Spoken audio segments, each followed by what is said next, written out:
تو اس طرح میں 85 میں جو مکان خرید چکا تھا، پھر 90 میں ہم آ گئے، لیکن پھر میں 92 میں دوبارہ میں کویت چلا گیا، بچے یہیں رہے میرے، اور پھر 94 میں میں واپس آ گیا۔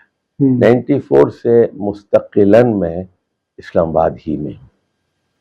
یہ آپ سے گفتگو کے دوران میں انداز لگا، ورنہ میرے ذہن جو نقشہ تھا، شاید بچپن سے ایسے بزرگ رہے ہوں گے، پاکستانی رہے ہوں گے، لیکن یہی معلوم تھا کہ آپ ماشاءاللہ صحیح معنوں میں پاکستان کے اندر نیشنلٹی آپ نے 85 میں لے لی تھی ہے، لیکن رہنا شروع کیا آپ نے 1994 کے بعد سے، اور اس کے بعد سے اب تو اگر آپ کسی سے پوچھیں گے تو آپ کی شناخت پاکستانی کہلائے گی، کوئی آپ کو کینیڈا کے حوالے سے یا دکن کے حوالے سے یاد نہیں کرے گا۔ دیکھیے وہ میں نے ایک شعر لکھا تھا، ہاں، کبھی ہند میں، کبھی پاک میں، کبھی ہند میں، کبھی پاک میں، کبھی امریکہ کی میں خاک میں، جی، کئی گردشیں میری طاق میں، میری جن سے ہم سفری رہی، میری جن سے ہم سفری رہی، کبھی ہند میں، کبھی پاک میں، جی اور کبھی امریکہ کی میں خاک میں، جی، کئی گردشیں میری طاق میں، میری جن سے ہم سفری رہی، جو رہی سو بے خبری رہی۔ یہ بالکل صحیح بات ہے۔ جی جی، آج زندگی کی 73 بہاریں میں دیکھ چکا ہوں، اور اس کے بعد اگر کوئی احساس ہے تو وہ لا علمی کا اور بے خبری کا، میرا خیال کچھ یہ پڑھ علم، لیتے ہیں۔ میرا خیال یہ علم کی معراج ہے کہ میں یہ نہیں جانتا ہوں اور مجھے یہ سیکھنا ہے بھی، اور یہ تو زندگی کی آخری سانس تک یہ احساس رہنا چاہیے کہ مجھے سب کچھ نہیں آتا، مجھے بہت کچھ سیکھنا ہے۔ کچھ سیکھ لیتے، کاش کچھ سیکھ لیتے، جی جی، کچھ پڑھ لیتے، کچھ یہ احساس ہوتا ہے کہ، لیکن بہرحال دیکھیے آدمی وہی کچھ کر سکتا ہے۔ آپ تینوں معاشرے میں ہیں، آپ عرب معاشرے میں رہے، کینیڈا میں رہے، امریکہ میں رہے، یہاں جو ایک خاص فیشن ہے، اس چیز کا چرچا بہت ہے کہ پاکستان سے بہت سے لوگ بھاگ رہے ہیں، مائگریٹ کر رہے ہیں۔ میں ایسے بہت سے لوگ جانتا ہوں جنہوں نے کینیڈا کے بعد سے ریورس مائگریشن کی، کہ کینیڈا چلے گئے تھے لیکن بعد میں پھر پاکستان واپس آ گئے۔ ایک پہلا سوال تھوڑا سا ذرا ایک الجھتا ہوا میں آپ سے کروں گا۔ ذاتی طور پہ تو میں اس چیز کا قائل ہوں کہ مسلمان سب ایک امہ سے تعلق رکھتے ہیں، اور ہر ملک ملک ماست کے ملک خدائے ماست، تو ہم یہ نہیں کہہ سکتے کہ صاحب چونکہ ہم مسلمان ہیں لہذا ہم جاپان میں نہیں جائیں گے۔ اپنے اپنے انوائرمنٹ کو دیکھ کے ہمیں فیصلہ کرنا پڑتا ہے۔ کوئی تھوڑی سی کبھی کبھی خوشی بھی ہوتی ہے اور تشویش بھی ہوتی ہے۔ ہم بات کریں امریکن معاشرے کی، پہلی بات تو یہ کہ جو خیال لوگوں کا یہ ہے کہ اسٹریٹ کرائم صرف کراچی اور پاکستان میں، غالباً وہاں بھی اسٹریٹ کرائم ہیں، وہاں بھی ہوم لیس لوگ رہتے ہیں امریکہ میں، آپ اس کی تائید کریں گے؟ جی دیکھیے، بڑے شہروں کا تو بہت برا حال ہے، نیو یارک میں بہت زیادہ کرائم ہے، سب سے زیادہ تو ایل اے میں ہے، لاس اینجلس میں، جی، شکاگو میں بہت ہے، سلمز کے اندر، اور اسی طرح دوسرے بڑے شہر ہیں، ہیوسٹن ہے، ڈالس ہے، اور میامی ہے، جہاں جہاں بڑے شہر ہیں تو وہاں کرائم تو ہے۔ کرائم ایک طرف، غربت اور بے گھر افراد، اس کا یہ بھی ہے۔ اصل میں امریکہ تو ایک چونکہ سرمایہ داروں کا ملک ہے، اور ابھی آپ نے دیکھا ہوگا کہ ٹرمپ جب سعودی عرب اور کویت اور امارات کے دورے پہ آیا، کوئی مہینہ 2 مہینے پہلے کی بات ہے، اور یہاں سے 1 ٹریلین اس نے صرف سعودی عرب سے لیے، اور باقی $2 ٹریلین دوسرے خلیجی ممالک سے لے کے گیا، $3 ٹریلین۔ تو اپنے ساتھ جو وفد لے کر آیا تھا وہ سارے بلینئرز تھے، سارے بلینئرز تھے، اور ان سے کہہ رہا تھا کہ تم یہاں سے پیسہ بٹورو اور یہ آرٹیفیشل انٹیلیجنس میں انویسٹ کرو، فلاں میں کرو۔ تو بدقسمتی سے وہاں کا سرمایہ دار عام لوگوں کی فکر نہیں کرتا۔ اب دیکھیے امریکہ کے لیے کیا مشکل ہے کہ لوگوں کو مکان بنا کے دے، ایک ایک کمرے کے ہی مکان لے کے دیں، کہ ہوم لیس کیوں ہیں لوگ؟ یہ دنیا کے امیر ترین ملک ہے، تو لیکن بہرحال یہ ان کی ترجیحات نہیں ہے ان کی۔ تو یہ تو بات واضح ہو گئی ہاں کہ بات مقدر کی ہے. ہاں غربت اگر یہاں ہے تو غربت وہاں بھی ہے. بالکل. اسٹریٹ کرائم اگر کراچی میں ہے تو لاس اینجلس میں اور بھی ہے, لوگ بھیک شکاگو میں بھی مانگتے ہے. ہیں, امریکہ میں بھی لوگ $1 $2 بھیک مانگتے ہیں. اور نشئی اگر یہاں پہ ہمیں نظر آتے ہیں پل کے نیچے تو نشئی تو وہاں بھی بے نظر آتے شمار ہیں. ہیں, تو یہاں سے زیادہ ہے. ایک تھوڑا سا نازک سوال میں آپ سے کروں گا, وہ ہے فیملی ویلیوز کے بارے میں, خصوصاً مائگریٹڈ فیملیز. اچھا آپ کو معلوم ہے, میرے بھی فیملی کے پتہ ہے کہ میرے جتنا عزیز اور اقربا ہیں صدیقی فیملی وغیرہ کے, تو وہ تو ماشاءاللہ میں دیکھتا ہوں کہ تقریباً 8-9 تو حافظ ہو گئے وہاں جانے کے بعد, اور علم دین وغیرہ. کیا یہ جتنے پاکستانی وہاں جاتے ہیں وہ اتنے ہی علم سے طرف ہوتے ہیں, یا کیا ریشو ہے؟ کچھ وہ بھی تو ہوں گے جو کہ 3 پشتوں کے بعد وہ اپنے مذہب کو بھول جاتے ہیں. دیکھیے وہاں جو لوگ جاتے ہیں ذرا ان کو سمجھیے آپ, یہ امریکہ کی بھی بات ہے, کینیڈا کی بھی ہے, یورپ کی بھی ہے, آسٹریلیا کی بھی ہے, نیوزی لینڈ کی بھی ہے, کہ لوگ تو ڈالر کے لیے, بہتر معیار زندگی کے لیے جاتے ہیں. تو پہلا کام جو وہ کرتے ہیں, پہلے مسجد تعمیر کرتے ہیں. جی. دوسرا کام یہ کرتے ہیں کہ حلال فوڈ کی تلاش کرتے ہیں. صحیح, ذبیحہ کہاں. بالکل صحیح بات. تیسرا کام یہ کرتے ہیں قبرستان کے لیے جگہ زمین خریدتے ہیں. صحیح ہے. چوتھا کام ان کا ہوتا ہے سنڈے اسکولز کے بچوں کو کچھ دین سکھاتے ہیں, اور اس کے بعد پھر اسلامک اسکولز کا قیام. لیکن بڑی مصیبت یہ ہے کہ ابھی تک وہاں یونیورسٹیز بنانے کا کوئی ٹرینڈ قائم نہیں ہوا. تو میں ہمیشہ جب بھی جاتا ہوں ان سے یہی کہتا ہوں کہ آپ نے 4 مرحلے عبور کر لیے, اب اگلے 2 مرحلے دشوار ہیں. صحیح بات ہے. پہلا مرحلہ یہ ہے کہ اگر آپ کو بقا منظور ہے تو بڑی یونیورسٹیز آپ قائم کیجیے. دیکھیے امریکہ کا جو عروج ہے اس کے پیچھے علم اور یونیورسٹیز کی قوت ہے. بالخصوص یہ نیو انگلینڈ اسٹیٹس جو کہتے ہیں, مین ہے, روڈ آئلینڈ ہے, میساچیوسیٹس ہے, کنیکٹیکٹ ہے, وغیرہ وغیرہ, یہ علم کا گہوارہ ہے. تو برطانیہ سے آنے کے بعد 9 امریکیوں نے کیا یہ کہ Harvard, Columbia university, Princeton university, Yale university, تو یونیورسٹی کا ایک جال پھیلا دی اور ایسی لائبریریز قائم کی جی جی جی کہ عقل حیران ہو جاتی. اچھا میں جب 73 میں امریکہ گیا تو سب سے زیادہ جس چیز نے مجھے متاثر کیا تو وہ ان کی لائبریری تھی. تو میں دیکھا کہ ایک بلڈنگ ہے جو 1 فرلانگ لمبی ہے, چلتے جائیں, اور عمارت ہے 20 منزلہ. اچھا نیچے ایک بڑا ہال ہے اور وہاں 3 بڑے دائرے ہیں, تو اور کارڈز رکھے ہوئے. اس زمانے میں کمپیوٹر نہیں تھا, اب تو بہت آسان ہو گئے. ایک سبجیکٹ انڈیکس ہے, ایک بک انڈیکس ہے, ایک آتھر انڈیکس.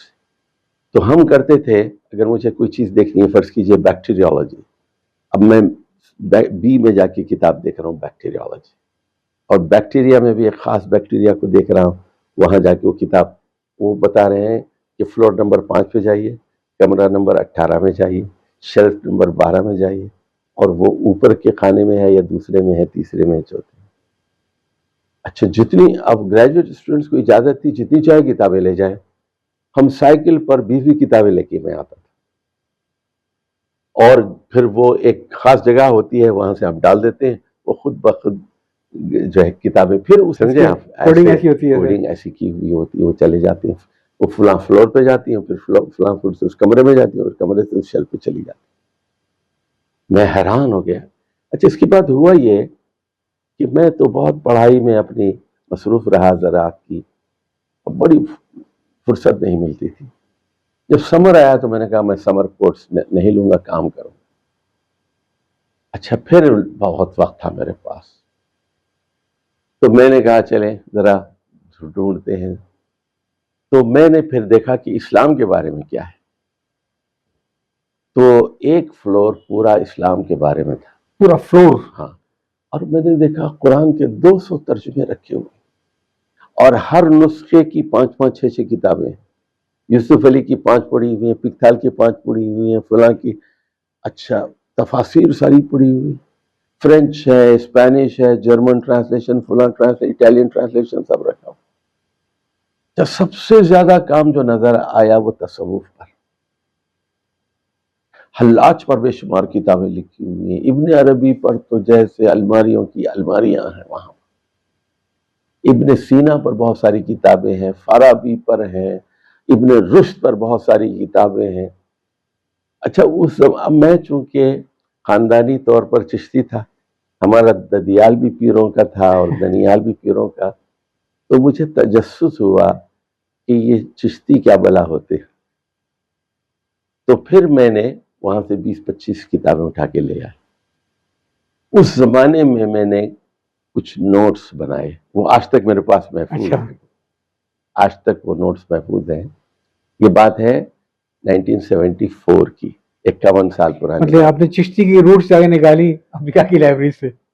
ہاں، وہ پھر بعد میں پتہ چلا کہ یہ سلسلے ویسے تو موضوع سب گھڑے گئے سلسلے ہیں یہ، یعنی محدثین کے نزدیک یہ سلسلے اوپر جا کے رسول اللہ صلی اللہ علیہ وسلم تک نہیں ملتے. ویسے بڑی معذرت کے ساتھ کبھی دل میں خیال نہیں ہے کہ اگر کوئی وہ پیری موری چلتی رہی، دال روٹی اچھی چل جاتی ہے، اگر وہاں سے کوئی خلافت لے کے آتے ہیں یہاں پہ معلوم ہے کہ ہاں بھائی درگاہ ہے، دیکھیے چشتی بابا کی درخواست، اگر یہ سلسلے ابتدا سے ہوتے نا تو وہ سلسلہ علویہ ہوتا، سلسلہ صدیقیہ ہوتا، فاروقیہ ہوتا، سلسلہ عثمانیہ ہوتا، سمجھ رہے ہیں آپ، تو سلسلہ ابن عباسیہ ہوتا، ابو ہریرہ کا سلسلہ ہوتا. تو یہ چشتیہ اور سہروردیہ اور نقشبندیہ اور رفاعیہ اور شاذلیہ، تو اس وقت مجھے پتا چلا، ہمیں بچپن میں بتایا گیا تھا کہ سلسلے 4 ہیں، نقشبندی، سہروردی اور چشتی اور قادری. وہاں جا کے یہ بات کھلی کہ سلسلے تو 200-300 ہیں. اور اس کے بعد پھر ایک اور راز جو کھلا کہ محدثین کے ہاں جب سلسلہ ہوتا ہے، سلسلے کے ساتھ متن ہوتا ہے، ٹیکسٹ ہوتا ہے، یعنی صرف چین نہیں ہوتی، چین آف ٹرانسمیشن نہیں ہوتی، بلکہ متن ہوتا ہے. تصوف کے سلسلے وہ عجیب و غریب سلسلے ہیں جس میں چین تو ہے، سند تو ہے، لیکن ٹیکسٹ نہیں ہے. تو بہرحال جو چیز ہم کہہ رہے تھے کہ حیرت ہوتی تھی کہ مغرب ہمیں اتنا کیوں پڑھتا ہے، ہمارے بارے میں اتنی کتابیں کیوں ہیں. اور اچھا پھر میرے ایک دوست تھے مزمل صدیقی، وہ برکلے میں رہتے تھے، میں ڈیوس میں، انہوں نے کہا کہ آ جاؤ یار ملتے ہیں.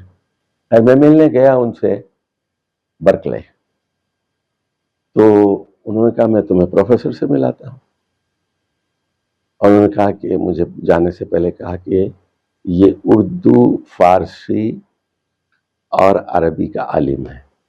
اچھا. تو خیر چھوٹا سا کمرہ تھا، ہم بیٹھ گئے، تعارف ہوا. تو ایک بورڈ وہاں رکھا تھا، بورڈ پر شعر لکھا تھا، نہ تھا کچھ تو خدا تھا، نہ ہوتا کچھ نہ ہوتا تو خدا ہوتا، ڈبویا مجھ کو ہونے نے، نہ ہوتا میں تو کیا ہوتا. پھر اس کے بعد اس نے مجھے حافظ شیرازی کی پوری غزل سنائی. اچھا. جس کے وہ مشہور شعر ہیں کہ فکر ہر کس بقدر ہم تو و توبہ و ما و قامت یار، فکر ہر کس بقدر ہمت اوست. اور اس پر غالباً کسی کا میں نے سنا تھا، وہی مجھے پسند آیا کافی، کہ کہا منصور نے خدا ہوں میں، بولا ڈارون بو زنا ہوں میں، ہنس کے کہنے لگے میرے ایک دوست، فکر ہر کس بقدر ہمت اوست. جی. تو میں ظاہر ہے کہ کوئی اس وقت 22 سال کا نوجوان تھا، مجھے بڑی حیرت ہوئی. اچھا وہ بڑی سلیس اردو میں بات کر رہا تھا، انگریزی بھی بول رہا تھا اور اردو بھی بول رہا تھا. اور حافظ کے کئی اشعار اس کو زبانی یاد تھے.